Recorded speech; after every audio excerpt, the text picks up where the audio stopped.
صباح الحب والجمال والأمل والتفاؤل والسلام النفسي.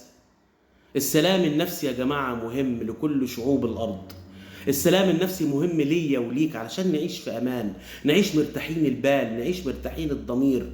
كمية من السب واللعن والشتم والقصف غير عادية في الكومنتات، وعمال أسأل نفسي وأسأل نفسي وأسأل حضراتكم، إيه اللي يخلي شخص يا جماعة عاقل رشيد رزين بكر ان هو يدخل يشتم شخص تاني لمجرد ان في شيء منه ما عجبوش، يكتب له مقالة طويلة عريضة كبيرة ويفضل يشتم ويسب ويلعن ليه انا يعني ليه انا يعني انا شفت شيء ما عجبنيش فيك اتلاشاه. النفس البشرية السوية بتقول ان انا اتلاشاه، لكن عشان انا ادخل اشتمك واسبك والعن فيك والعن سلسفيلك لمجرد ان في شيء منك ما عجبنيش ليه؟ هل انت مريض نفسي يا بني؟ يعني انت لو مريض نفسي روح اتعالج.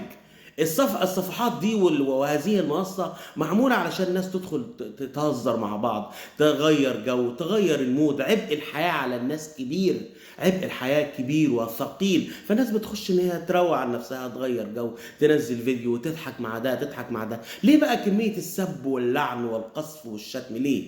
ليه؟ الرسول صلى الله عليه وسلم قال: من صار بين الناس جابرا للخواطر أدركته عنايتي في جوف المخاطر. حب غيرك يا أخي، حب غيرك وتمنى الخير لغيرك، هتلاقي الناس حلوة كده مع بعض، هتلاقي في بينهم وبعض ألفة ومودة ومحبة.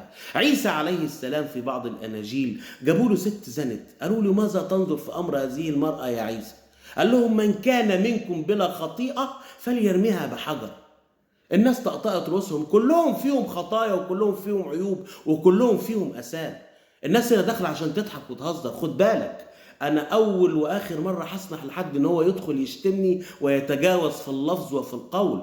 كل انسان في الدنيا عنده لسان ممكن يتكلم بيه وممكن يجيب حقه وممكن يلوي بلسانه ده اي حشره ممكن تتجاوز، ولكن كده هتبقى غابه، كده هيبقى مجال بقى للسب والردح والشتم واللعن.